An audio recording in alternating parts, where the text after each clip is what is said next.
The Pittsburgh Steelers are showing heavy interest in two potential round one draft targets that came in for top 30 draft visits over the weekend. I'll let you guys know who those players are here in just one moment. Also, there are two mid-round prospects that visited the Pittsburgh Steelers today. And then we'll talk about some first-round Jalen Milroe smoke that is going around NFL circles right now after he was invited to the NFL draft in Green Bay just yesterday. Before we get into the content today here on Steelers Talk, guys, when we go over the latest Steelers draft rumors, you can check me out on X at Jack_Sperry. Whenever we get word that certain draft prospects are visiting the Steelers, I give my thoughts on it over on my X. I also provide in-depth prospect analysis as one of the lead NFL draft analysts here at Chat Sports. So greatly appreciate your support on X. You can find me at Jack_Sperry. Okay, so we'll start here with what's kind of been known as the round one pick formula for the Pittsburgh Steelers here. And they do usually have a process, and they like to really do their research on certain players if they're going to take that player with a first round selection, at least traditionally, all right? And, you know, the formula here is they have a formal combine visit, they have a top 30 draft visit, and then the position coach for the Pittsburgh Steelers for that particular position is at that player's pro day, all right? So it doesn't necessarily need to be Mike Tomlin and Omar at the pro day. Last year, Troy Fautano out of Washington, for example, neither Omar or Mike Tomlin was at his pro day, but Pat Meyer, the offensive line coach, was. So these are really the criteria that usually lead to a player getting taken in the first round by the Pittsburgh Steelers. And right now, we have three players that have fit those criteria, all right? Number one, Matthew Golden. We talked about him last week as a potential first-round wide receiver option. Emmanwori, a safety out of South Carolina, and Jayden Higgins, a wide receiver out of Iowa State, also fit the bill. Now, I will say, keep in mind here, guys, that these are not the only three that will fit this criteria. The Steelers will continue to fill out their top 30 visits, as the weeks go on, as leading into the NFL draft. And, by the end of the process, we'll have a list of players that we pretty much have a good idea the Pittsburgh Steelers are targeting heading into night one there in Green Bay. So more names will be added to this list, but right now it is Matthew Golden, Emmanwori, and then, of course, Jayden Higgins, the wide receiver. So let's talk about Emmanwori and Higgins because we talked about Golden last week. So let's talk about Emmanwori because the Steelers have certainly shown a lot of attention to him. Of course, they have the big three criteria to take him with a first-round selection. He's been getting a lot of first-round love, but personally, I wouldn't love this pick for the Pittsburgh Steelers. And the reason for that is I still think he's a bit raw as a player for a team that's trying to win now. And for me, guys, if you're going to spend a first-round pick on a player, especially if you're trying to win now, you want that player to be ready to go. And I think Emmanwori is somebody that could potentially be a game-changing type of talent as a dynamic chess piece similar to like a Kyle Hamilton. For example, he's got great size. He's only 21 years old, so he has time to develop. He's a high-character guy. He's a great tackler out in open space. He's got long arms that help him with that tackling. He completely erases tight ends in man coverage. And, of course, he's got incredible athleticism. He had a perfect 10 out of 10 relative athletic score at the NFL Combine this past year, or in Indianapolis this year. So this guy's an absolute physical freak. But some of the cons on his film, I think he's really slow as a mental processor. His run diagnostics are inconsistent at best, especially when he's playing in the box. He's unproven in the box in terms of being a true run defender, taking on block stuff like that. And then I think he also has tight hips, which is one of the reasons why you can't really consider him as a true corner. And I do think if you get him one-on-one with a really good route runner, change of direction is sometimes an issue on Emmanwori's film. So for me, I got a late round 1/round 2 grade. He's got some really incredible upside. You guys can see that with the incredible pros that are on his profile. But because I'm not sure if he's ready to be a box safety right away, which is kind of what teams would be wanting him to do. Because of his athleticism, he can play in a bunch of different roles. But, I do think that, especially as a run defender, he has a little ways to go to get to where he wants to be. And I think, he played mostly free safety at South Carolina, and that's what he's comfortable doing right now. And maybe the Steelers are planning on moving off of Minkah Fitzpatrick here in the coming years, and he's their plan to replace him at free safety.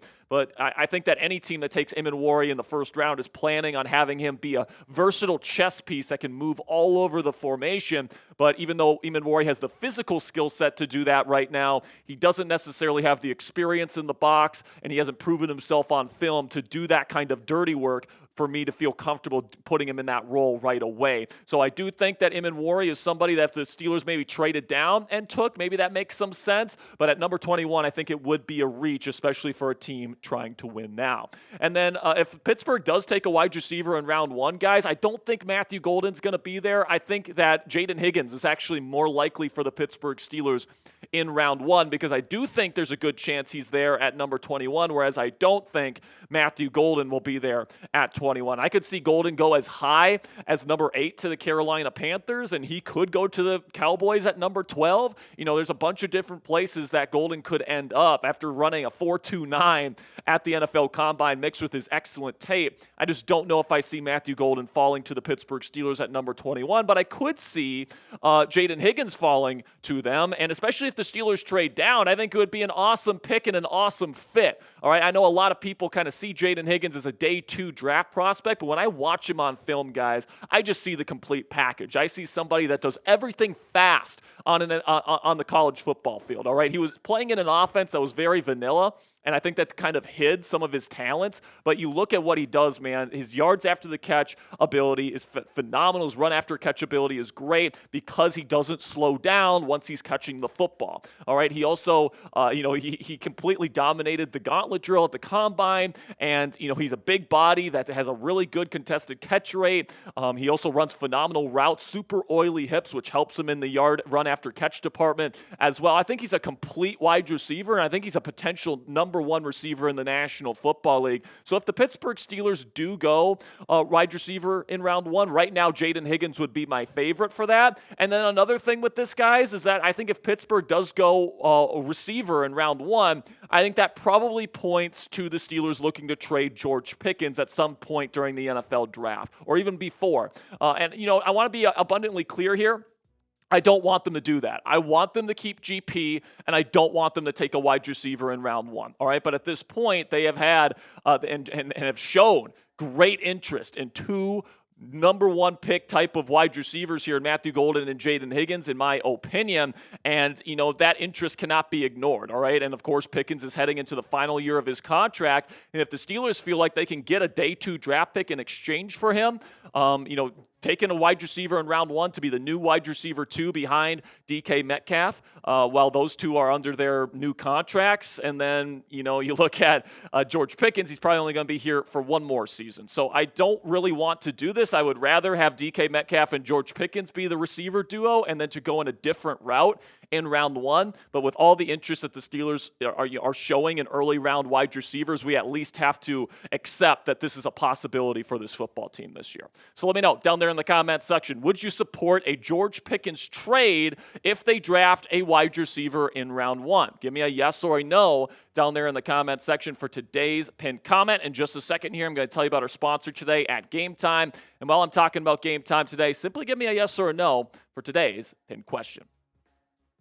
And with that, let's have a word from our sponsor here at Game Time. And recently, producer Coop and I, before he went on his trip to London, we went to go see Jacob deGrom pitch for the Rangers for the first time this season when the Rangers took down the Red Sox in Arlington just a couple of weekends ago. And thanks to Game Time, we were able to save money on tickets so we could splurge a bit more at the game itself. We were able to get some nice food. We were able to get some merchandise. We went to Texas Live afterwards and listened to some live music. It was absolutely fantastic. And Game Time is the official ticketing partner of Steelers Talk by Chat Sports and makes getting tickets to any event faster and easier. Prices on the Game Time app actually go down the closer it gets to first pitch with killer last-minute deals, all-in prices, views from your seat, and their lowest price guarantee. Game Time takes the guesswork out of buying MLB tickets. The Pirates might stink right now, guys, but PNC Park is still absolutely gorgeous, and Paul Skeens is still him. So if you want to go see Skeens pitch tomorrow night against the Cardinals, you can get great deals on seats all over the best ballpark in America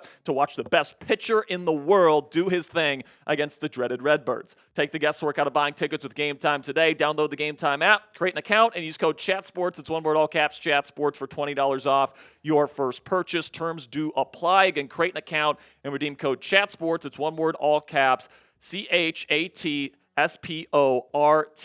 for $20 off your first purchase. Download the Game Time app today. Last minute tickets, lowest price guaranteed. So today, Bashal Tutin, the running back out of Virginia Tech, and Joshua Farmer, the defensive tackle out of Florida State, visited the Pittsburgh Steelers. And these are two guys that I think could potentially be, mid-round picks for the Pittsburgh Steelers, whether that be in round 3 or in round 4. And I would say keep your eye on Bashal Tutin in the middle rounds. If they don't take a running back in round 1, which is absolutely a possibility, I think Tutin is somebody that fits what the Steelers are looking for to a T. He was the fastest a running back in the class this year with a 4.32 40-yard dash time. He's got really, really smooth film, especially when he's operating in wide and outside zone run schemes. That's what the Steelers want to run here in Pittsburgh. He's super explosive. His explosive run rate, I think, is over 13% with Virginia Tech last year. Tons of explosive runs, which is exactly what the Steelers are trying to inject into this offense after Najee Harris really didn't provide that over the last several seasons. And I think that, he does have a fumble issue, which is why he's not going in round 1 or probably in round 2. And that's going to be something that probably concerns Mike Tomlin. But as Tomlin likes to say, we don't run away from coaching. And he might feel like that's a coaching issue, that if they can get that under control and Tutin can kind of control that fumbling issue, then he can become a legitimate steal in this year's NFL draft class for the Pittsburgh Steelers at this crucial position they can't afford to get wrong. Then we get to Joshua Farmer. And this is the first time we're talking about Farmer on this channel here. Defensive tackle out of Florida State. My scouting report on him is I really like his athleticism, guys. He's got good get off the snap. He's got really good quickness both in his feet and in his hands. He's also got just great overall athleticism. He moves extremely fluidly for a guy of his size. He's 318 pounds. He's got heavy hands, of course, with that size. Brings the power as well. He's got some finesse rush moves. He's got a really good rip move that I really, really like. And then, the great frame. I mean, he's really built low to the ground. His lower half is really built well, which allows him to win the leverage battle. That is when his pad level is good, and that is one of his concerns, is that some inconsistency with his pad level. When he gets those pads down low, he's really, really good and really powerful, but it's just inconsistent on his film. Then he struggles versus double teams, so he's definitely not a nose tackle at this point in his career. And then sometimes his block shed timing, he can shed those blocks a bit late, and running backs can run right by him. So for me, I got a late day 2, early day 3 grade on him because he's got the physical tools and the athleticism, as you guys can see there. He's got the thunder thighs right there. Really like the build that he brings to the table and the athleticism. And he definitely has the tools to be a really good player in this league. And he had a great Senior Bowl week, by the way. But there's a reason why on the consensus big board he is 86th overall, which is just around the end of day 2 there, and round 3 is where it would be. And by the way, that's around where the Steelers are picking at number 83 overall. But if you're looking for a true nose tackle, I don't think Farmer is your guy. There's other guys that are much better and more consistent in their pad level, taking on double teams, all that different stuff. So if you get Farmer to be your next interior lineman here for the Steelers, I would say Keanu Benton probably stays put as this team's starting nose tackle. So make sure you guys click that thumbs up icon if you haven't already for more draft content from us here at Steelers Talk, all right? We listen to the likes, all right? If you guys keep liking the videos that you want to see more of, we will make more of that type of content. So if you want more NFL draft content for your Pittsburgh Steelers and you want to help out the channel today, click that thumbs up icon. We greatly appreciate it. So, we're looking at players right now, and in the early part of this video, we looked at players that, bringing guys in for top 30 visits, showing a lot of interest in. I also think it's interesting the players that the Steelers are not showing that much interest in. And, right now, Shedeur Sanders, because of the rumors that he's going to fall out of the top 3, there's a lot of people speculating the Steelers could take him either at number 21 or even trade up to take him to be the next franchise quarterback of the Pittsburgh Steelers. But the reality is, guys, the Steelers just haven't really shown a whole lot of interest in Shedeur Sanders throughout the draft process, all right? And I think that, when you take a quarterback in round 1, especially if you're the Steelers, you want to really make sure to get to know them, put them on the whiteboard at the combine, a top 30 visit, and you want to make sure your head coach and your GM are well represented at the pro day. None of those things have happened for Shedeur Sanders and the Pittsburgh Steelers. There was no meeting that we know of at the combine. There hasn't been a top 30 visit that has been set up yet in Pittsburgh, and Tomlin and Khan were not present at the Colorado Pro Day. Doesn't really seem to me like the Steelers are considering him as the next franchise quarterback of the Pittsburgh Steelers, and because he's got below average arm strength, I actually think that's a good thing for the Steelers moving forward. Then when it comes to Jaxson Dart, another guy that is getting projected to the Steelers in a million mock drafts right now, Omar and Mike Tomlin were absent from his pro day as well. Now, they have had a top 30 visit with him. They did meet with him formally at the combine, and they did have representation there at the Ole Miss pro day. It just wasn't Mike Tomlin and Omar Khan, who, of course, are the main decision makers in Pittsburgh. And, I think that you look at Pittsburgh right now, and I don't think they're going to be looking quarterback in round one. All right, I just don't. I think that, they really do think they're going to get Aaron Rodgers in the building here. And when that happens, I think they want to get somebody that's a little bit more of a developmental type of quarterback. And the guy that I think they're going to have their eye on, specifically in round 3, if he's there, is Alabama quarterback Jalen Milroe, who they actually have been showing that amount of interest in, all right? They were there at his pro day. They had dinner with him the night before his pro day, where, by the way, he ran in either high 4.3 or low 4.4 40-yard dash as a quarterback, which is absolutely crazy. And if Jalen Milroe kind of completes, the first round criteria there, where you've got that top 30 visit, formal combine meeting, and then Tomlin and Khan at the pro day, especially with the dinner beforehand, that definitely shows that the Steelers are really, really interested in Jalen Milroe. And right now there's actually a lot of smoke surrounding him going in round 1. All right, you look at Dane Brugler here, says, source, Alabama quarterback Jalen Milroe has accepted an invitation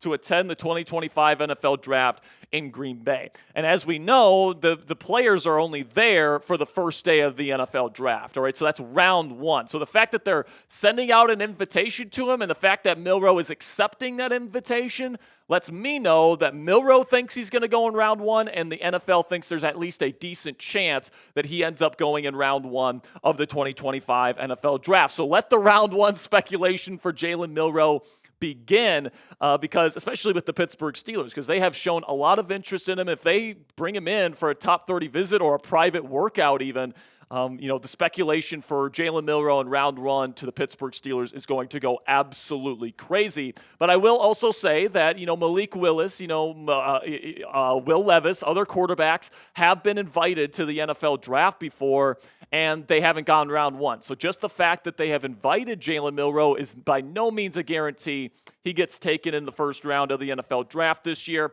In fact, my pro comp for Jalen Milroe is he's a bigger Malik Willis, all right? So I absolutely think that if the Steelers can get him in round 3, that's where the value is. Not in round 1, not taking him at 21, not even trading down and taking him at the end of the first round. I think Jalen Milroe, because he's going to have to spend at least a year on the bench before he's ready to play, you have to kind of take that into account, and I think he's more worth a third-round pick for the Steelers than a first-round pick. So predict it for me down there in the comments section. What round will Jalen Milroe get drafted this year? Will he go round 1? Will he go round 2? Round 3? Let me know what you guys think down there in the comments section. For me, I'm starting to think it's going to be round 2 for Jalen Milroe. But let me know what you guys think down there in the comments. That'll be it for today's edition of Steelers Draft News and Rumors. We got more coming your way throughout the week here on Steelers Talk, guys. So click that subscribe button, turn on those notifications. Until next time, guys, here we go, Steelers.